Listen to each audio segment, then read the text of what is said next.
नमस्कार शेतकरी मित्रांनो, मी सुमित. आपली माती आपले लोक या यूट्यूब चॅनलमध्ये तुमचं पुन्हा एकदा स्वागत आहे. शेतकरी मित्रांनो, आजच्या या ब्लॉगमध्ये बघणार आहोत आपण की हरभरा पेरणी लेट पेरणी केल्यास काय फरक पडतो आणि लवकर केल्यास काय फरक पडतो शेतकरी मित्रांनो. कारण की आपल्याला कमेंट येतात यूट्यूब चॅनलवर का बा डिसेंबर महिन्यात पराठी उकडून हरभरा पेरणी केली तर सक्सेसफुल होईल का? की आता पेरणी केली, 1-2 दिवसात पेरणी केली, तर काय उतारा येईल? अशा शेतकरी मित्र कमेंट करत आहे. तर व्हिडिओ शेवटपर्यंत पहा. आपल्या चॅनल जर कोणी शेतकरी मित्र नवीन असेल, लाईक, सबस्क्राईब, शेअर नक्की करा शेतकरी मित्रांनो. तर चला तर व्हिडिओला सुरू करूया. शेतकरी मित्रांनो, हा माझा चॅनल आहे जॅकी 9218. आजच्या तारखेत याला 28 दिवस पूर्ण कंप्लीट झालेले आहे. 27 दिवस कंप्लीट झाले आहे पेरणीपासून. 12 नोव्हेंबरची पेरणी आहे. तर बघा, तर हरभरा पेरणी केव्हा करावी? 15 ऑक्टोबर ते 15 नोव्हेंबरची पेरणी करावी. या कालावधीत जर ज्या शेतकऱ्यांनी पेरणी केली आहे, म्हणजे समजा थंडीला सुरुवात झाल्यावर, म्हणजे 15 ऑक्टोबरपासून तर थंडीला सुरुवात होते. जसं तुमचं मशागत होईल नाही का, तर सहसा नोव्हेंबर महिन्यात जास्त पेरणी केली जाते. सर्वच शेतकरी मित्रांची नोव्हेंबर महिन्यात जास्त स्वरूपात पेरणी होते. तर मग हरभरा पेरणी केव्हा करावी? ऑक्टोबर महिना सोडून द्या शेतकरी मित्रांनो. बराचसा शेतकऱ्यांचा महिना ऑक्टोबर महिना वाही करण्यात जातो. कारण की पाऊसही राहतो तेव्हा नाही का.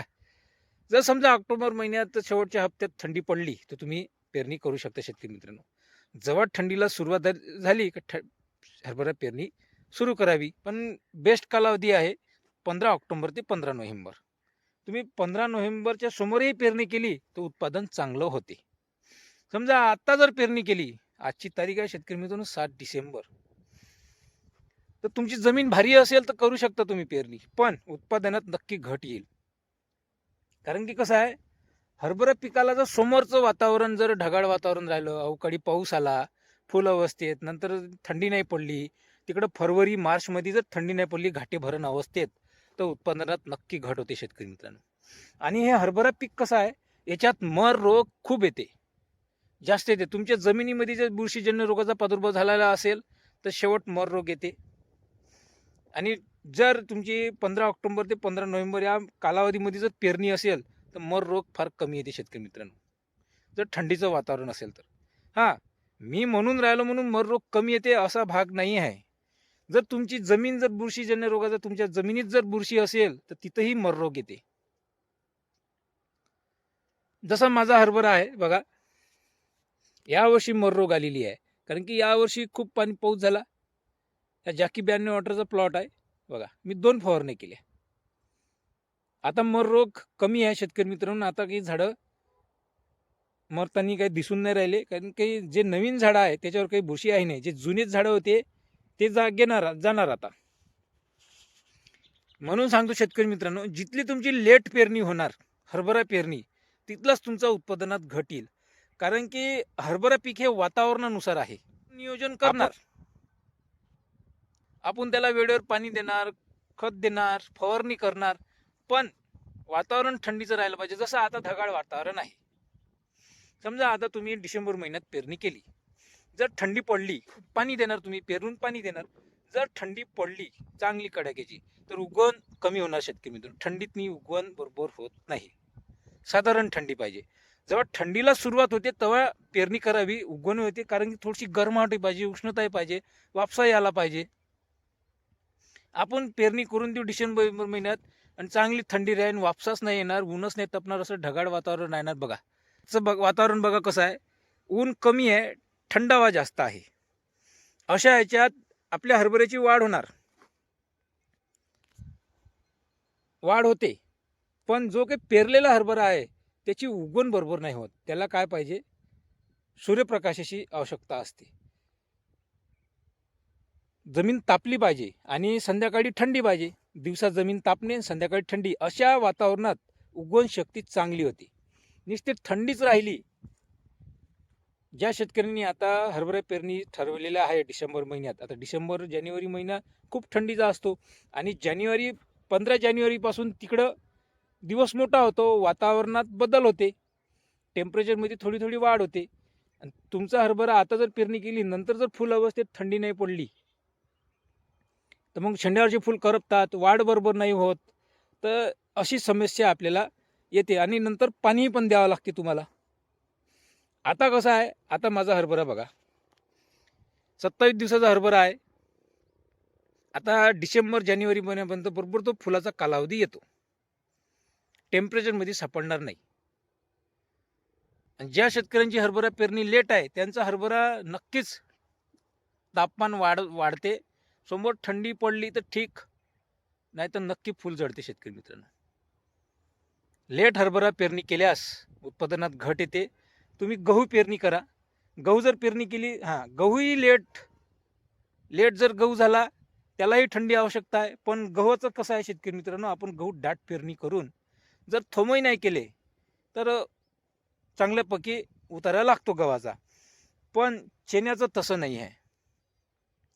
चण्याला जर ओलावा कमी झाला, थंडी नाही मिळाली, शेवट वातावरण तापलं तर चणा लवकर सोंगायला येतो, जमीन उलते, मग आपण पाणी द्यायलाही त्रास जाते.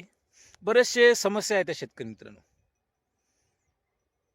म्हणून सांगतो, आता काही हरभरा पेरणी टाळावी, गहू पेरणी करा. आणि ज्या शेतकऱ्यांनी पराठी भरून असं ठरवलं आहे का बा मी हरभरा पीक घेतो, तर तुम्ही घेऊ शकता. आता तुमची इच्छा आहे, पण उत्पादनात नक्की घट येईल शेतकरी मित्रांनो, हे 100%. कारण की हरभरा पेरणीचा कालावधी कसा आहे, 15 ऑक्टोबर ते 15 नोव्हेंबर. 15 नोव्हेंबर म्हणजे नोव्हेंबर महिन्यात तुम्ही केव्हाही पेरणी करू शकता. जास्तीत जास्त हार्डली 25 नोव्हेंबरपर्यंत. जितला उशीर होईल तितला उत्पादनात घट होईल. जितली लवकर तुम्ही पेरणी करणार तितला तुम्हाला फायदा येईल, तिथल्या उत्पादनात वाढ होईल शेतकरी मित्रांनो. असं हरभऱ्याचं नियोजन आहे. आता पहिल्या हप्त्यात जर समजा, आता डिसेंबर पहिला हप्ता आहे, बऱ्याचशा शेतकऱ्यांनी पराठी उपडून गहू लावला, कोणी चणा लावला. आता ह्या चणा बघा 15 दिवसाचा फरक पडतो, 15-25 दिवसाचा फरक, म्हणजे खूप फरक झाला शेतकरी मित्रांनो. आणि 15 जानेवारीपर्यंत आता नंतर समोर दिवस मोठा होतो. आता माझाच हरभरा बघा ना, फरवरीच्या म्हणजे मार्चच्या पहिल्या हप्त्यात हरभरा सोंगणीला येतो, फरवरीच्या एंडिंगला आणि मार्चच्या पहिल्या आठवड्यात. आणि त्यांनी आता हरभरा पेरला तर त्यांचा हरभरा कधी येऊन सोंगाला, मार्च एंडिंग. किती तापमान वाढेल नाही, असा फरक पडतो शेतकरी मित्रांनो लेट पेरणीचा. म्हणून सांगतो की हरभरा लेट पेरणी करू नका. शक्य झाल्यास 15 ऑक्टोबर ते 15 नोव्हेंबरमध्येच हरभरा पेरणी करा, नक्की उत्पादनात वाढ होईल. लेट पेरणी केल्यास उत्पादनात घटच येईल शेतकरी मित्रांनो. याला थंडी, उष्णता, ते म्हणजे सगळंच वातावरण पाहिजे. पेरणीच्या वेळेस जसं मी सांगत आहे, आता बरेचशा शेतकऱ्यांनी ऑक्टोबर महिन्यात पेरणी केलेली होती, थंडीला सुरुवात झाली का, तर मधात पाणी आला, पाणी पण आला, बुरशी पण आली. वरचं पाणी आल्यावर बुरशी येते. जसं मी 12 नोव्हेंबरला पेरणी केली, थंडीला सुरुवात झालेली होती आणि म्हणजे मोकळं वातावरण होतं, दिवसा ऊन तपायची आणि रात्रीला थंडी पडायची. चणा बघा माझा कसा निघून आला, पण जमिनीमध्ये बुरशी होती म्हणून चणा मेला माझा, रोग जास्त आली. आता जर तुम्ही पेरणी केली तर डिसेंबर महिन्यात थंडीचंच वातावरण राहते नाही का, डिसेंबर अवकाळी पाऊस येऊ शकतो. जर समजा थंडी असली आणि दिवसा ऊन नाही तपली असं वातावरण असलं तर उगवण शक्ती कमी येते शेतकरी मित्रांनो.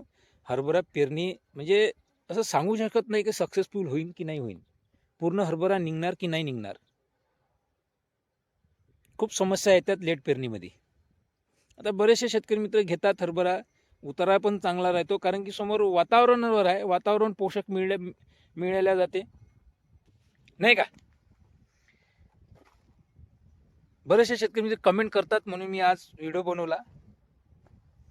आता तुम्हालाही माहित आहे नाही का, तुम्हालाही अनुभव असेलच, बरेचसे शेतकरी मित्र पेरतात, लेटच हरभरा पेरतात.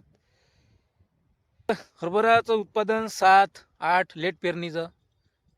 ज्या शेतकऱ्यांचे नियोजन परफेक्ट जमले, वेळेवर सगळ्या गोष्टी भेटल्या, वातावरण भेटलं, कारण की वातावरण सगळीकडे सारखं राहत नाही, नाही का. कोण्या जागी जास्त थंडी, कुठे ऊन तपते, कुठे जास्त थंडी पडते, कमी जास्त वातावरण सूट झालं की ॲव्हरेज लागून जातो. पण हार्डली उतारा लेट हरभरा पेरणीला 7 ते 8च क्विंटल एकरी हरभरा होतो. आणि लवकर पेरणी हरभऱ्याला जर नियोजन बरोबर नाही झाले, वाढ नाही बरोबर झाली, ब्रँचेस नाही झाले, त्यांनाही तिथलाच होतो. आता आता प्रत्येक शेतकऱ्यांचे व्यवस्थापन नियोजन वेगवेगळे आहे नाही का. तर हे होती माहिती शेतकरी मित्रांनो, माझ्या अनुभवानुसार तुम्हाला सांगितली. तर तुम्ही सांगा आता, नाही काही चुकले असेल तर पुन्हा भेटूया नेक्स्ट व्हिडिओमध्ये. धन्यवाद शेतकरी मित्रांनो. आज आपली फवारणी झालेली आहे.